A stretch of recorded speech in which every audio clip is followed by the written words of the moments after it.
Hi friends, it's Miss Margaret from Great Salt Bay School, and I'm going to be working with Leslie and Karen from the Farms Kitchen. And we're going to talk about some vegetables, how they grow, and how you can cook them. So this time around, I think Leslie's going to be talking about roasting vegetables, and two of those vegetables are going to be broccoli and potatoes. So I wanted to show you how broccoli and potatoes start off. So if you look, that's what a broccoli seed looks like. It's really tiny. And to get our broccoli seeds to germinate, we need to give them three things. We need to give them warm, water, and air. So if we give our seeds what they need, they'll germinate, which means they sprout, open up, and send roots down and green leaves up. And these are baby broccoli plants. These leaves are the first ones that come up, and they're called cotyledons. And then these are the first true leaves. Did you know that broccoli is actually the flower bud of the plant? So when you eat broccoli, you're eating the flower bud, which is pretty cool. So with potatoes, we don't grow potatoes from seed usually, although we do call this a seed potato. It looks just like a potato because it is a potato. So you can grow new potatoes from an old potato. And you see how this potato is growing little sprouts? Those are called, that's the eyes of the potato. And each one of those will make a green stem with leaves on it. This will go in the ground. Usually, you cut them up like this if you're gonna plant them.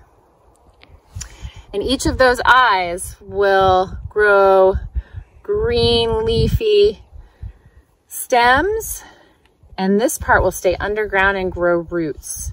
And from each of these, this is all one potato that I cut up.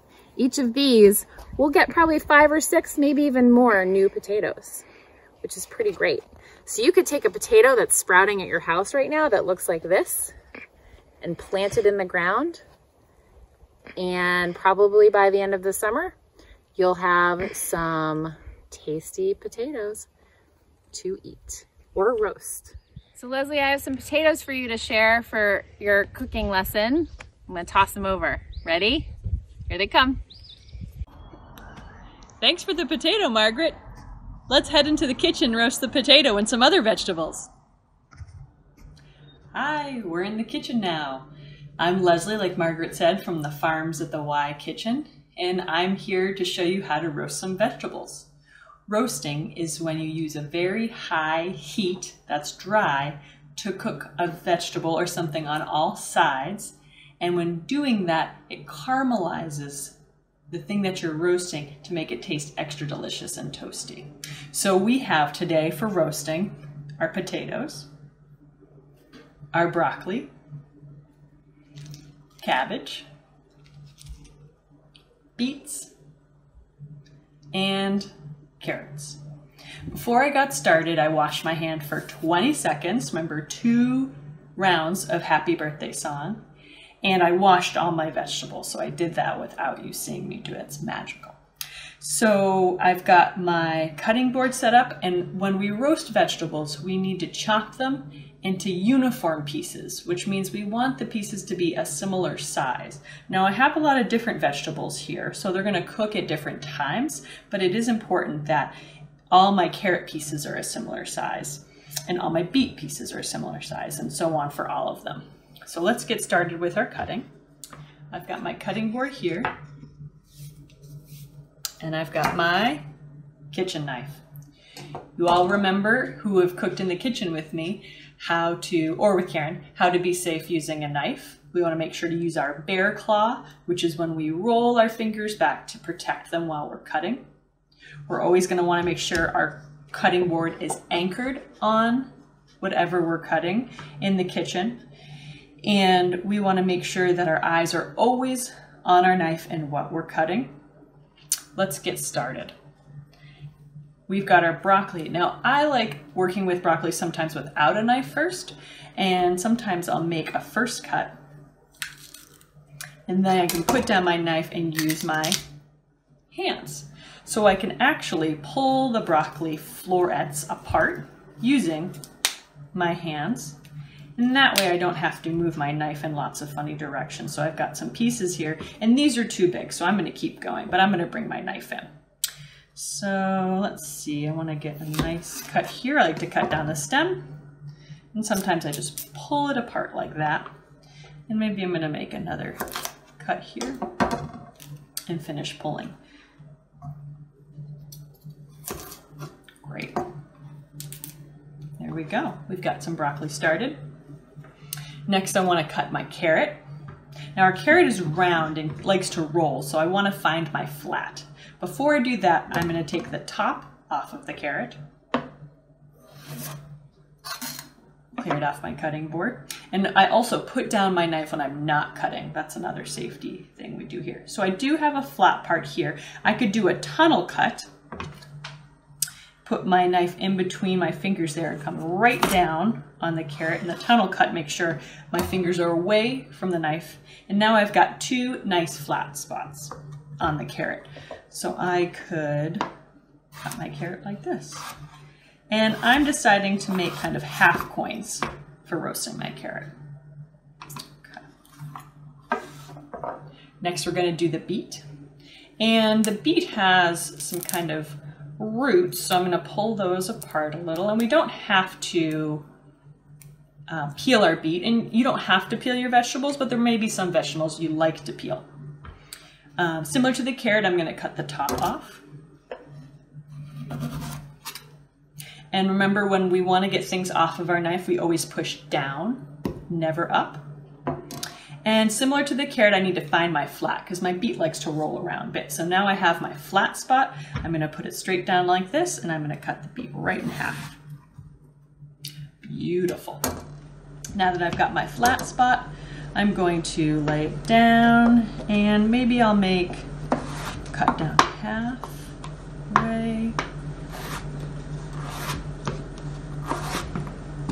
I'm going to make some beet triangles, okay? Now let's move on to our cabbage. So cabbage is a little different because it's going to fall apart a little. I'm going to take off this outer leaf. It's a little dry. Okay.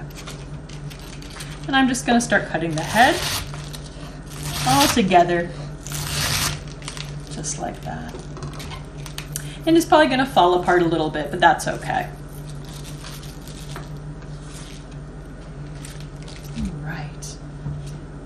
And lastly, our potato. Again, our potato is rolly like our other round vegetables, so I'm going to cut it right in half. Find my flat. I'm going to cut it in half again. And just like the beet, I'm going to make some triangles. You could go smaller and do bite-sized pieces, but I'm okay with big chunks. We're going to keep our vegetables together with the other ones of their kind. So I'll have my carrots, my beets, my cabbage, my potatoes, and we don't want to forget our broccoli.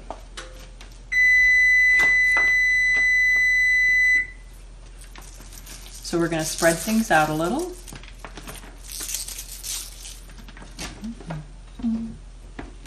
We don't want anything too close together because the moisture coming off the vegetables is going to steam the vegetables instead of roast. So we really want some space. Okay. We're going to drizzle things with a little bit of olive oil. And we don't want too much olive oil, so I'm just going to lightly drizzle some on. And it's okay if it doesn't hit all of them because we're gonna toss. So the great part is our fingers and our hands are great for tossing. And it doesn't mean really toss like you would toss a ball, but it just means you're gonna lightly kind of pull up. And I like to kind of scrunch and kind of squeeze the vegetables a little as I do this because it makes sure they get coated in oil. And the oil is important because it makes that nice kind of warm, toasted outside to the vegetable. So it's important that we do have the oil on it. Okay, that looks good. And now my hands are all nice and oiled up. I don't have to use any lotion. And we're gonna add a little salt and pepper. We've got our salt here. Just gonna sprinkle a little on.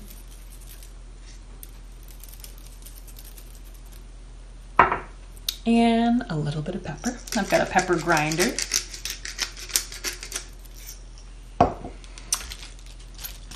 Now I already preheated my oven before we started, and please make sure if you're doing this recipe at home and you're a student that you get an adult to help you with working with the knife and using the oven. So we put the oven on for 425 degrees Fahrenheit.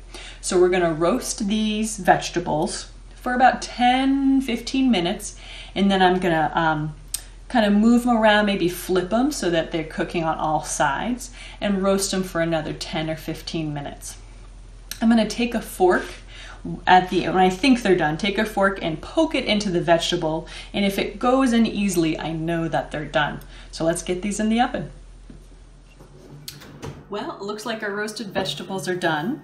I've got the hot pan here, and you can see some of the vegetables are already on a plate because the cabbage cooked first and finished first. The broccoli and the carrots were soon after done baked roasting. And then we've got our potatoes coming out of the oven and our beets. You can see we've got some nice browning on the broccoli. We'll get a nice close-up of that. And the cabbage has also browned up really nicely. And I think we're gonna taste some sweet flavors. And there's our roasted vegetables.